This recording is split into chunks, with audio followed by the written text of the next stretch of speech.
kita akan terus melanjutkan perlawanan terhadap Omnibus Law. Siap berjuang!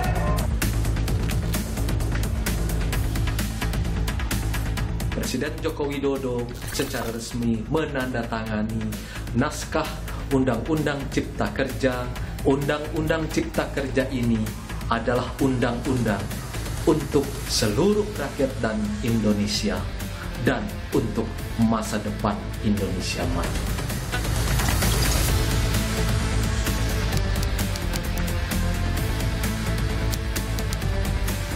Kita tidak sedang membuat sebuah makalah atau sebuah press release, kita sedang membuat sebuah undang-undang. Ada moralitas demokrasi di sini yang dilanggar. Tuh, jadi jangan dianggap ini hal yang biasa saja.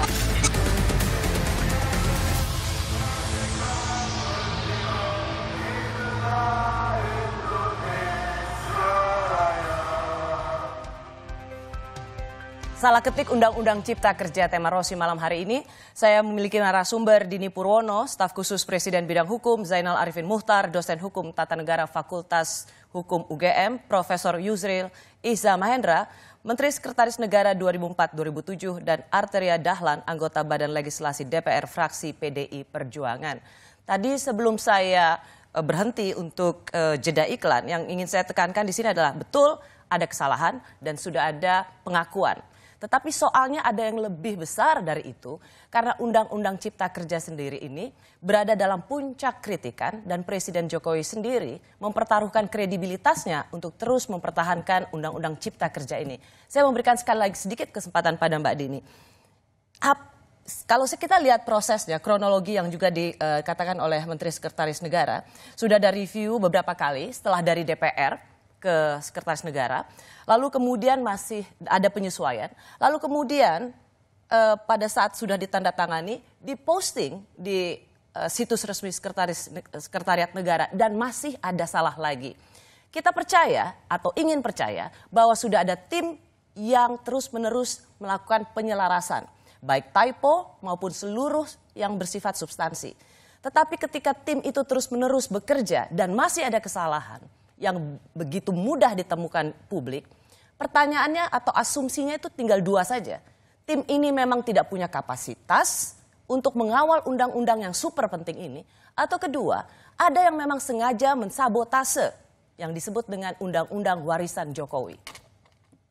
Kalau saya rasa sih yang kedua agak remote ya Mbak Rosi, unlikely gitu. Mengingat juga memang kesalahan ketik yang ditemukan sejauh ini semuanya adalah sifatnya redaksional gitu. Kita tidak bermaksud untuk menggampangkan gitu, tapi memang kesalahan ini adalah sifatnya tidak substantif dan tidak mengganggu norma undang-undang, sebetulnya juga tidak mengganggu pelaksanaannya, tapi tetap ada kesalahan redaksional. Kalau masalah tim tadi saya sudah menjelaskan gitu ya, mungkin ada beberapa hal yang berkontribusi sehingga membuat situasinya kondusif untuk terjadi kesalahan-kesalahan seperti ini. Satu, memang tidak ada yang familiar, tidak ada yang pernah melakukan undang-undang dengan metodologi omnibus yang seperti ini. Ya, itu tadi sudah Anda jelaskan sebelumnya. Sudah saya jelaskan. Terus kemudian kedua ini adalah muatannya itu tadi, kemudian juga situasi pandemi ini bukan mengada-ada, tapi memang dari Seknek sendiri mengalami kesulitan karena sudah ada beberapa teman-teman di sana yang terpapar COVID, sehingga memang ada kesulitan teknis di lapangan dan juga waktunya memang mendesak. Jadi pada saat paripurna tanggal 5 Oktober, kemudian naskah final diserahkan oleh Sekjen DPR ke Setnek pada tanggal 14, teman-teman Setnek itu sudah harus bekerja cepat gitu dalam waktu hanya 2 hari, 3 hari, bahkan mereka bekerja selama weekend, shiftan karena COVID tersebut gitu ya, karena situasi COVID, berusaha untuk mengcleankan naskah ini karena memang Presiden sendiri tuh kepinginnya adalah semuanya cepat membaca undang-undang ini gitu kan. Kalau kita lihat juga dari berita, tidak lama setelah naskah diserahkan ke Setnek, kita juga sudah membagikan kepada NU, Muhammadiyah, pada stakeholder yang lain untuk dibaca. Nah, jadi proses seperti itu kita akui mungkin bahwa strategi timeline-nya ini kurang gitu ya, karena mungkin memang harus diakui agak kewalahan berbagai pihak. Karena apa? Karena tidak familiar dengan metode. Ada situasi, ada circumstances yang harus dimaklumi bahwa situasinya tidak mudah untuk membuat super undang-undang seperti ini.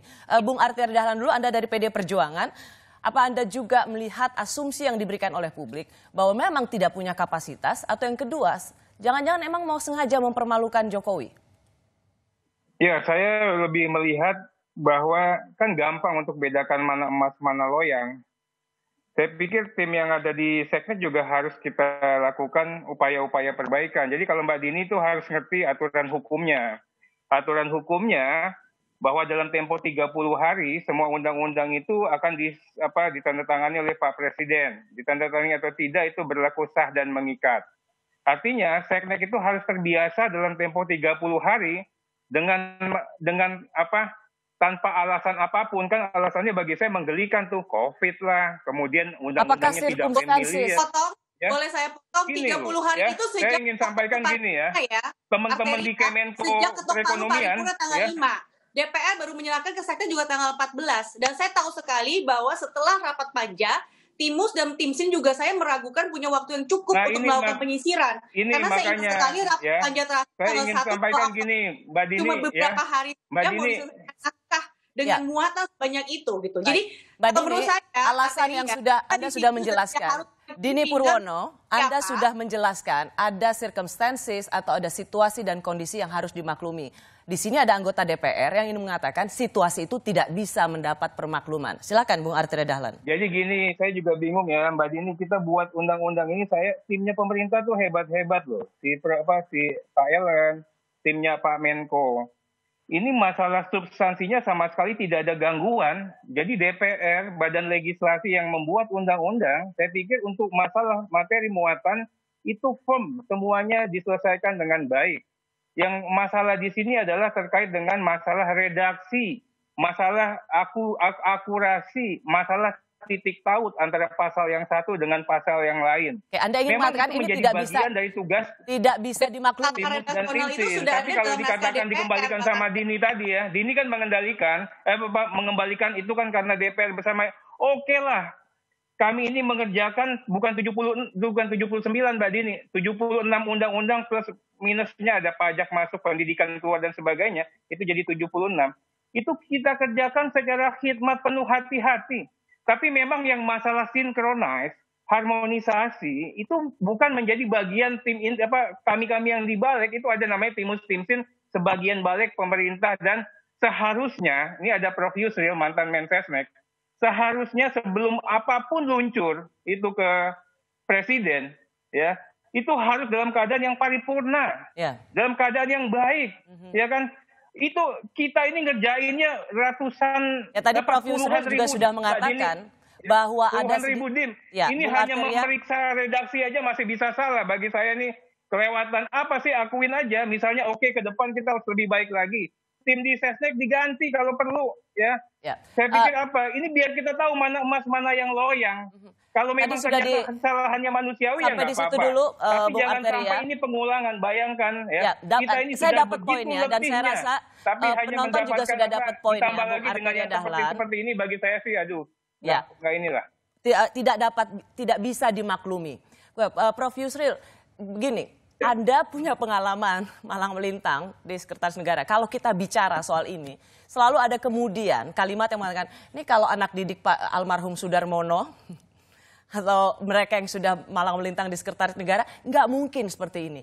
Buat Anda, meskipun Anda, saya tahu, tone Anda membela Presiden Jokowi atau Sekretaris Negara dalam hal ini soal salah ketik tadi, tapi kan Anda juga pernah nge-tweet soal I don't read what I sign. Anda tidak memiliki ruang kritik yang sama kali ini? Ya begini, karena kan yang dihadirkan malam ini hanya masalah salah ketik ya. Kecuali kita mau membahas ini dari segi teori hukum, filsafat hukum, paradigma undang-undang, itu jadi debat yang panjang. Dan itu memang saya akan kupas di mana kelemahan-kelemahan dari Omnibus Law ini. Tapi saya diberitahu ini malam hanya bicara masalah salah ketik. Jadi kalau masalah salah ketik aja ya saya juga nggak mau terlalu memberatkan masalah begitu. Begini cara penyelesaiannya. Tapi begini, saya masuk Seknek itu tahun 92 dan pada waktu itu Mensesnya Pak Murdiono. Jadi saya itu nggak langsung jadi menteri. Saya masuk satu jadi eselon 2 dulu, baru eselon 1, baru belakangan jadi menteri sekretaris negara. Ya saya kira memang betul Pak Harto tuh punya pikiran begini, orang yang diangkat jadi Mensesnek itu harus ditrain di dalam Seknek itu sendiri. Oleh karena tidak bisa orang sekonyong-konyong tuh masuk ke situ. Padahal banyak hal-hal yang tidak bisa dipelajari di buku ataupun di kampus, itu hanya bisa kita pelajari melalui pengalaman-pengalaman selama kita bekerja di Sekretariat Negara itu. Jadi saya selalu dikatakan oleh Pak Murdiono almarhum ya sampean tuh harus hati-hati ya. Mensesnek itu penanggung jawab segalanya. Presiden tuh nggak bisa salah. Ya. Kalau presiden sampai salah, Mensesnek digantung. Itu Murdiono selalu ngomong begitu. Jadi presiden itu tidak. Prof Yusril, terlepas Anda mengatakan bahwa ini tidak ada kaitannya dengan substansi, tidak mempunyai implikasi hukum gitu, tapi konyol nggak sih kesalahan ini? Ya, memang ini masalah serius ya, kalau dikaitkan dengan apa yang diajarkan oleh Pak Murdiono kepada saya. Tapi Presiden itu memang tidak mungkin membaca semuanya. Ya, Anda bisa cross-check kepada Pak SBY, ya, beliau masih ada sama-sama kita. Saya Mensesnek pada waktu itu. Saya selalu membawa naskah RUU yang sudah disetujui bersama itu, sudah kami pelajari sama baca, cross-check semua, nggak ada salah lagi. Saya datang menghadap Pak, ini udah selesai RUU-nya, tolong Pak SBY tanda tangani. Dia bilang, Pak Yusril sudah baca belum? Sudah. Ada salah lagi nggak? Sudah baca betul Pak Yusril? Sudah Pak, sudah berkali-kali saya baca ini nggak salah. Sudah, kalau begitu Bismillah, saya tekan. Saya percaya sama Pak Yusril. Ini masalah trust. Jadi tidak mungkin Presiden. So kalau Pak SBY suruh baca juga, ya akan menghabiskan waktu beliau, tapi mungkin juga kalau suruh baca pun, misalnya itu undang-undang masalah kesehatan, ya presiden coba bingung juga dia baca, jadi nggak ngerti juga dia baca. Jadi, ya, tidak mungkin seorang presiden harus melihat ribuan halaman untuk memastikan, itulah gunanya ada tim. Makanya tadi saya mengatakan, ini timnya yang memang nggak punya kapasitas, atau secara sengaja melakukan sabotase. Baik, saya ingin menyudahi yang soal tema. Saya bukan bilang sabotase atau tidak ya, tapi saya kira soal trust itu penting ya. Pak Harto pun seingat saya dulu selalu juga mengatakan begitu, karena begitu banyak surat diserahkan kepada beliau, dia mengatakan bagaimana isinya apa tentang ini benar isinya, sudah Bismillah tekan begitu. Jadi saya kira tidak mungkin presiden itu akan membaca semua. Kalau ada circumstances, Prof, yang mengatakan pandemi waktunya 30 hari, ini ratusan pasal, ribuan halaman, apakah itu sesuatu yang acceptable? Apa itu sesuatu yang bisa diterima? Ya itu permohonan dari mereka ya supaya kita memaklumi keadaan ya. Kalau saya ini kan orang yang ikhlas saja ya, orang minta maaf dimaafkan, orang minta maklumi saya maklumi gitu ya. Saya nggak mau ribut sama orang. Saya memaklumi juga kesulitan yang dihadapi sekarang ini. Memang ini Omnibus Law ini satu proyek yang sangat ambisius yang dikerjakan dalam waktu yang sangat singkat, dan kesiapan itu belumlah sepenuhnya matang. Itu harus kita akui. Oke. Baik, kita sudahi di bagian ini karena selanjutnya saya ingin bertanya, apakah kesalahan demi kesalahan ini dapat menggugurkan Undang-Undang Cipta Kerja? Kami kembali sesaat lagi.